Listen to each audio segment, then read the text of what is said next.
আসসালামু আলাইকুম, সকলকে আমার ইউটিউব চ্যানেলে স্বাগতম।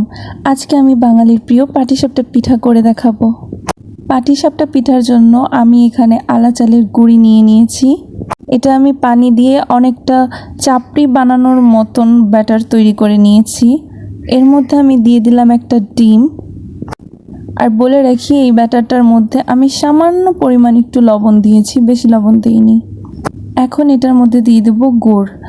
গুড় আমার একটা পুরো গুড়ের অর্ধেকটা পরিমাণ লেগেছে। এবার এটা ভালো মতন হাত দিয়ে মিশিয়ে নিতে হবে। ভালোভাবে মিশিয়ে নিতে হবে যেন এর মধ্যে কোনো দানা না থাকে। এটা একটু ধৈর্যের সাথে মিশাতে হবে। এটা ভালো মতো মিশিয়ে নিতে হবে যেন এর মধ্যে কোনো দানা না থাকে। যত পারফেক্ট মেশানো হবে তত পারফেক্ট পাটিসাপটা পিঠা হবে। আমি গুড়গুলো হাত দিয়ে ভেঙে ভেঙে মিশিয়ে নিচ্ছি। এই যে আমার ব্যাটারটা রেডি হয়ে গেছে। ব্যাটারটা পারফেক্টভাবে রেডি হয়েছে তা বোঝার একটা উপায় আছে, সেটা হচ্ছে আঙুলগুলোকে ব্যাটারের মধ্যে ডুবিয়ে দেখবেন। যখন দেখবেন যে আঙুলের সাথে ব্যাটারটা লেগে আছে তখন বুঝবেন যে ব্যাটারটা পারফেক্ট হয়েছে। এখন আমি একটা প্যানে গুঁড়ো দুধ দিয়ে দিচ্ছি। আমি এখানে 3 টেবিল চামচ উঁচু করে গুঁড়ো দুধ দিয়েছি।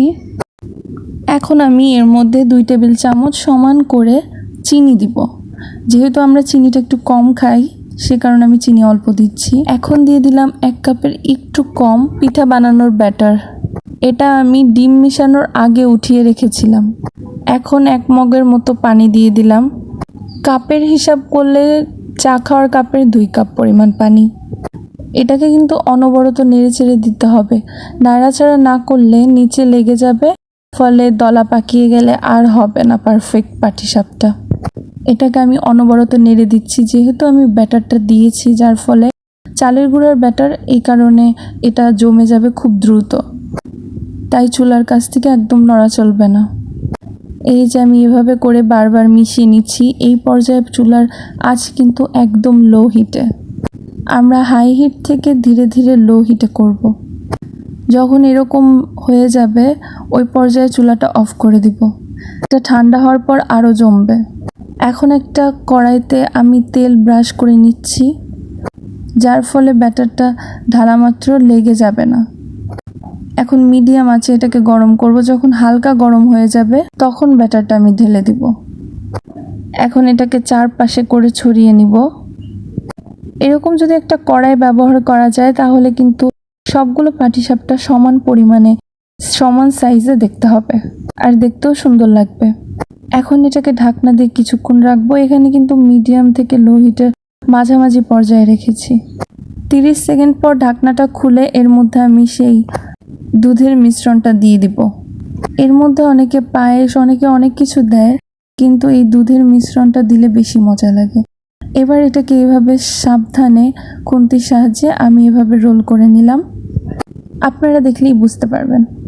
এখন আমি আরেকটা করে দেখাচ্ছি। আগের মতনই সেম প্রসেসে আমি তেল ব্রাশ করে নিব, তারপর ব্যাটারটা ঢালবো। তেল ব্রাশ করার পর কড়াইয়ের উপরে হাত রাখলে গরম ভাবেই বোঝা যাবে যে কড়াই গরম হয়ে গেছে। তখন আমি ব্যাটারটা ঢেলে দিব, তারপরে এরকমভাবে ছড়িয়ে দিব। পর ঢাকনা দিয়ে আবারও 30 সেকেন্ড অপেক্ষা করব। তারপর আমি দুধের সেই মিশ্রণটা দিয়ে দিলাম। এখন দেওয়ার সাথে সাথেই আমি আবার রোল করে নিচ্ছি। এটা ভীষণ সহজ। এখন এটা আবারও প্লেটে তুলে নিব। এরকমভাবে আমি এক এক করে কয়েকটা পাটিসাপটা করে নিয়েছি। এটা ভীষণ সোজা। আপনারা সেম প্রসেস ফলো করলে অবশ্যই বাসায় সুন্দর মতন করে পাটিসাপটা পিঠা করে খেতে পারবেন। এটা খেতেও ভীষণ মজা। আমি একদম সহজ উপায় করে দেখালাম। ভিডিওটি ভালো লাগলে নিচে থাকা সাবস্ক্রাইব বাটনে ক্লিক করে পাশের বেল আইকনটি ক্লিক করে দিন, যার ফলে আমি নতুন ভিডিও ছাড়লে সেটা আপনাদের নোটিফিকেশনে চলে যাবে। ধন্যবাদ।